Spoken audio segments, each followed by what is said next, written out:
the first rendition.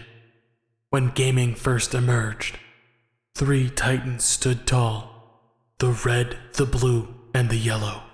Released worldwide on December 1980, the yellow titan quickly rose to fame, and by 1982, they had a term for him. Once you had an addiction to his video game cabinet, you had what was known as Pac Fever. Nah, I'm just fucking with you. No, today I dug up a game that I used to play when I was little that apparently made it to PlayStation 2's greatest hits. I mean, hey, it's a pretty entertaining game. And that yellow titan stuff, I'm just being dramatic. It's Pac-Man. Pac-Man World 2.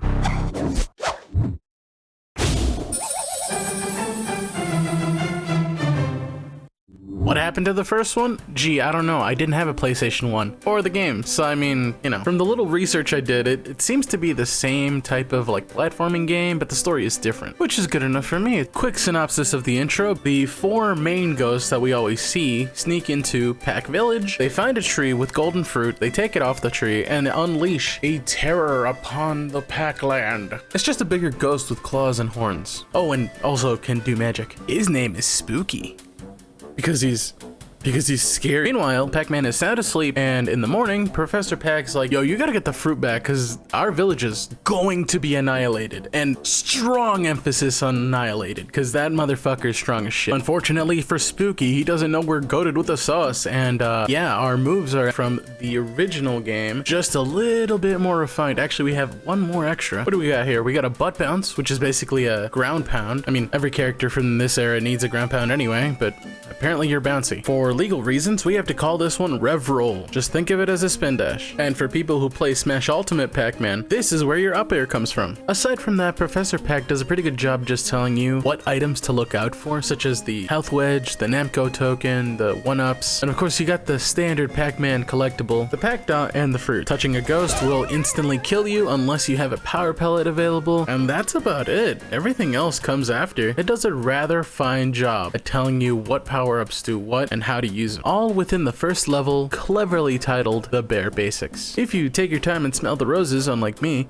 you can see that there's a bunch of signs around. If you stop near them, they'll tell you what they're there for. Breaking boxes, collecting power-ups, what their use is for, how to swim, and technically speaking, there's only 2 power-ups. There's the power pellet, of course, which allows you to eat the ghosts, but the other 2 are kind of not really used. There's the shrink one, which I've only ever seen twice, and then the other power-up that just turns you metal. Essentially the metal cap from Mario 64. Except it's not total invincibility, but I mean, whatever. I'll take it. So, I'm not gonna bore you with a bunch of mechanics and all that shit, even though I just did. This game's level design is a fine piece of work. However, I am not. I am a fuckwit with platforming. Still, I beat it, and it was a bit of a slog, but I'll be fine. There's 6 themed areas, so you'll probably know what to expect. The first few levels are kind of woodsy, they're always grounded, there's not many pitfalls. You go over to the forest, you're climbing trees, you're jumping off of trampolines. Every place is a pitfall. You're bound to fall off eventually. We mosey on over to the ice mountains where everything is rather slippery, and because it's too cold for us up there, we go to the volcano because that's logic, I think. It's not much of a pitfall, more of a lava pit. It's just pitfall, but it's filled. And despite most water levels getting a really bad rap, these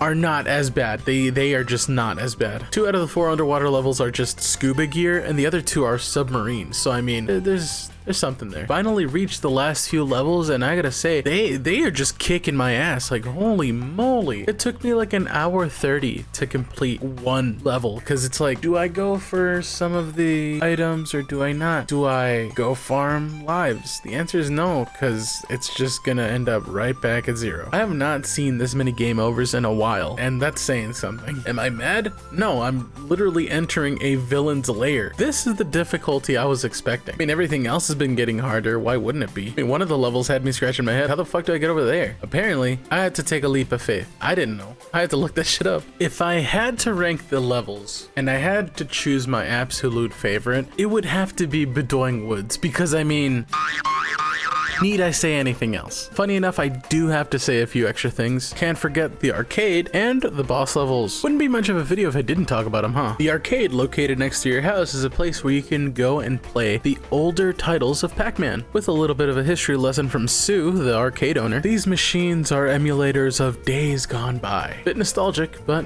You have to get tokens to play him. Miss Pac-Man, for whatever reason, is 180. I think that's literally every fucking token. I'm not doing that. Miss Pac-Man, I'm sorry. I gotta leave you behind. I think my favorite machine ends up being Pac Attack, only because it reminds me of Tetris. Not really. Yeah, arcade's pretty cool. In the same town, there's a museum you can unlock for 150 tokens, which is why is the museum cheaper to fix than Miss Pac-Man? I just realized, why the fuck? Anyway, the museum has a bunch of concept art from when the game was in development. Different enemies, different power-ups, different levels. I never got to unlock it, but I saw it online. Not too bad. Saving this for last, because I don't want to spoil too much. With there being 6 areas, there's of course 6 bosses. The first 4 being the 4 individual ghosts, then all 4 of them in a submarine, then their leader. And despite the fact that most of them have the exact same machine, except for Blinky because he's a dumbass, you can see the individual improvements from each of the past iterations. Inky's Blade-O-Matic. The blades stay in the wood, but he's vulnerable to literally everything. Pinky's ice machine. Her projectiles don't stick to the floor, but she definitely has more of them, with health to spare, but still easy enough. Clyde, on the other hand, is a whole different level. You can't roll into him. The only vulnerable part of him is the top dome. This one actually gave me a bit of trouble, but I still had fun. Unfortunately, the submarine boss wasn't really much to write home about, but it's whatever, it's an underwater level. It gave me things to shoot at and they blew up, so I mean, that's cool. Nah, but the final boss stuff, kinda mid, I'm not gonna lie, kinda mid. It was alright. It was kinda wait for him to choreograph his next move and kickflip him, that's it. You get this cool little cutscene where you turn golden because of the golden fruit power or something, and now suddenly we can fight Spooky even better. I mean, I don't feel any different. The arena is pretty cool, so it has that going for it.